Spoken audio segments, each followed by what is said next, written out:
Hello and welcome to Crack Defense Exam channel. Guys, in this video, I will discuss with you the syllabus of CDS exam.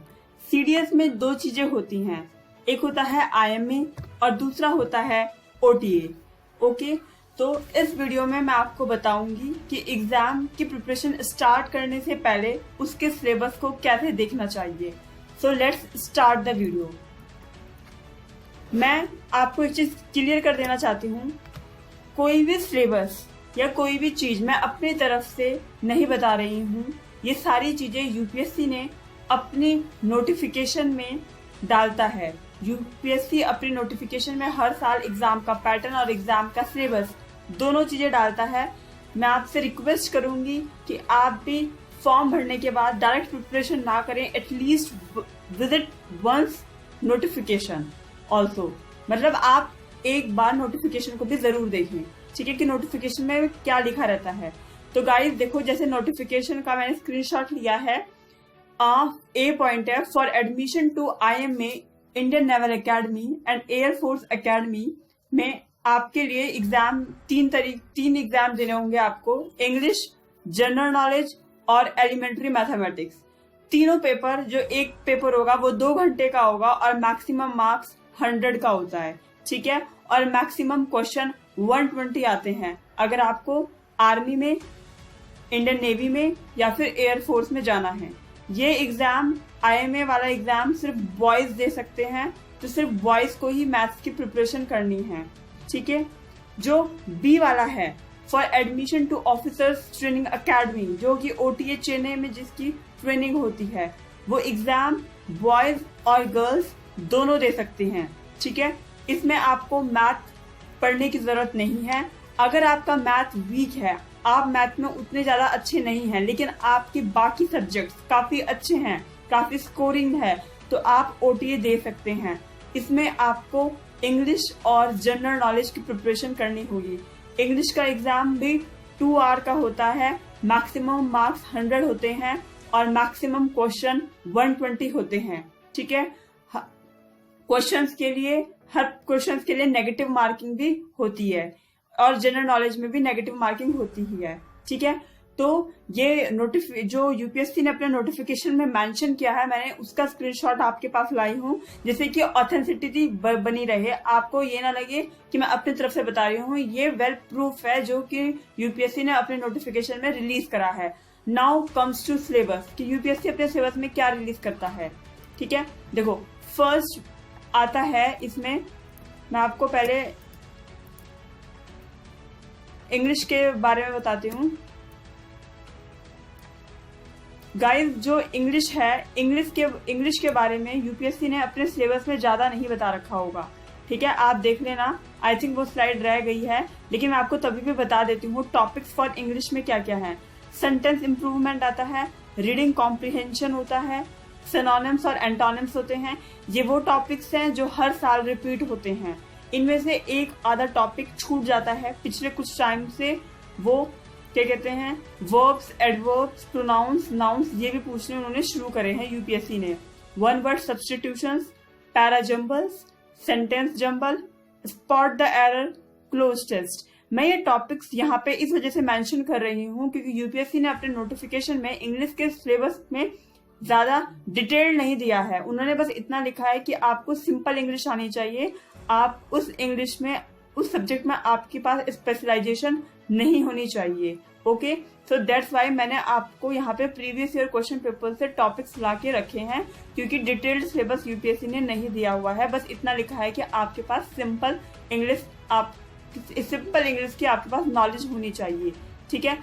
When comes to general knowledge, तो general knowledge में भी UPSC ने यही mention करा है कि आपके पास आप एक्टिव होने चाहिए. वो ये नहीं कह रहा है आपके पास स्पेशलाइजेशन होनी चाहिए ज्योग्राफी, हिस्ट्री या किसी भी और सब्जेक्ट की.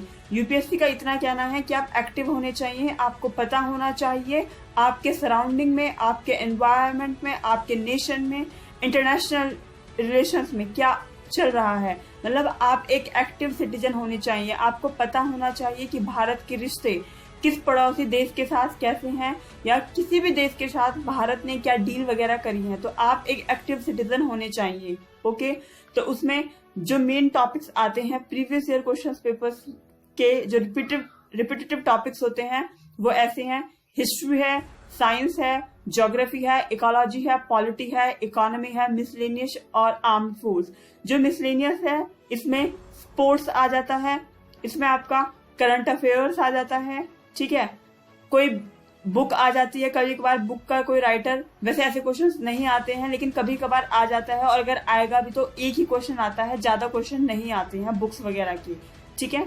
तो यूपीएससी को कोई स्पेशलाइजेशन, कोई पीएचडी टाइप पीपल नहीं चाहिए। They only wants an active people who knows what is going on in the nation. So I hope you all are clear कि अगर आपका मैथ अच्छा नहीं है तो आप ओटीए के लिए प्रिपरेशन कर सकते हैं विद इंग्लिश और general knowledge. Okay, let comes in case you are preparing for IMA, Indian Navy Academy और for Air Force Academy। इसमें यूपीएससी ने क्या करा है, अपने नोटिफिकेशन में काफी डिटेल्ड सिलेबस भेज दिया है एलिमेंट्री मैथमेटिक्स का, जिसका कोड नंबर 3 होता है।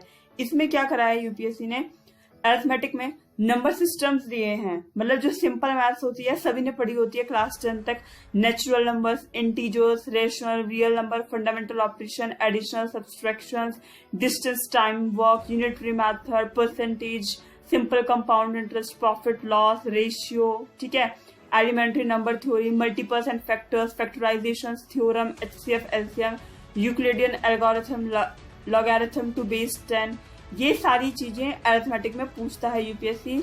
आप सभी ने इतनी मैथ्स तो पढ़ी ही होती है 10 तक। Okay, now comes to algebra. Algebra में यूपीएससी का सिलेबस क्या देता है सीडीएस के लिए, आपके पास बेसिक ऑपरेशन, सिंपल फैक्टर्स होने चाहिए, remainder theorem, HCF, LCM, polynomials, quadratic equations, roots, coefficient, linear equations, unknown वाले, साइमल्टेनियस लीनियर इक्वेशंस, ठीक है, प्रैक्टिकल प्रॉब्लम्स, क्वाड्रेटिक इक्वेशंस, ये सारी चीजें आपके पास अलजेब्रा में होना चाहिए। ओके, रही बात, और इसके बाद आपके पास set language, set notations, rational expressions, law of indices. Okay, ये होना चाहिए आपके पास।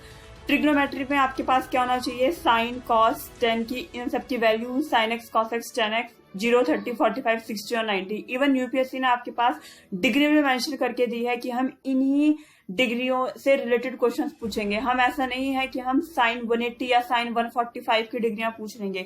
एक्सेप्शंस क्वेश्चंस कभी कभार आ जाते हैं, लेकिन सिलेबस में कंप्लीटली मेंशन्ड है कि x की वैल्यू क्या होगी for x is equals to 0, 30, 45, 60 और 90, ठीक है। कुछ ट्रिग्नोमेट्रिक आइडेंटिटीज होंगी वो जो कि सब बच्चों ने 10 तक पढ़ी होती है। ट्रिग्नोमेट्रिक टेबल, ये तो ऑलमोस्ट हम सभी ने अपने लाइफ में लर्न करी भी होती है। और सिंपल केस और हाइट और डिस्टेंस का, कि आपकी कितनी शेडो हो रही है, कितने एंगल पे शेडो पड़ रहा है, वो वाले questions. Okay, now comes to geometry. Geometry में लाइन और एंगल्स हैं, प्लेन फिगर्स, थ्योरम्स, एंगल की प्रॉपर्टीज, पैरेलल लाइन की प्रॉपर्टीज, साइड एंगल ट्राइंगल की प्रॉपर्टीज, कॉन्ग्रुएंट एंगल या similar triangle, congruence, medians, altitudes, side, diagonals, parallelogram, rectangle, square, circle, इन सब की प्रॉपर्टीज, ब्लॉकई, ठीक है, सर्कल, इन सब की प्रॉपर्टीज ज्योमेट्री में पूछी जाती हैं। इनसे रिलेटेड, इन प्रॉपर्टी से रिलेटेड क्वेश्चंस इवन मैं कहूँ तो ऐसे क्वेश्चंस पूछे जाते हैं। Okay, now comes to mensurations. आपके पास स्क्वायर, रेक्टेंगल, इनके एरिया, इनका वॉल्यूम, इनका सरफेस एरिया, इनका लेटरल सरफेस एरिया, ये सारी चीजें आपको आनी चाहिए। कोन, सिलेंडर, स्फीयर्स, इनके फिगर्स, इन सारी चीजें आपको आनी चाहिए, ठीक है।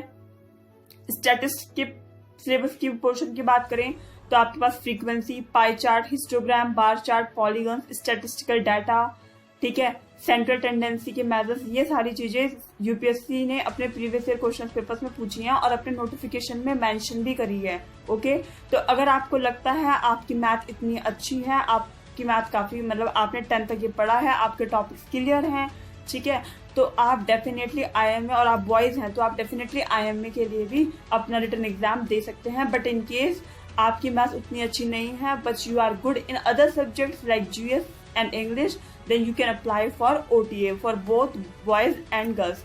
सो गाइस, जैसे कि मैंने आपको कहा था कि मैं आपको अपने नेक्स्ट वीडियो में बताऊंगी कि मैं सिलेबस में यूपीएससी क्या मेंशन करता है, ठीक है। तो मैंने इस वीडियो में आपको क्लियर कर दिया है। उम्मीद है आपको काफी कुछ समझ में आया होगा कि वाकई में यूपीएससी सिलेबस निकालता है और अपना सिलेबस भी मेंशन करता है, ठीक है, जो कि हम कभी नहीं देखते।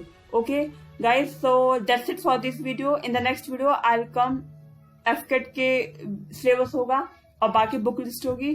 सो that's it for this video. Please like, share and subscribe. Thanks for watching. Never give up.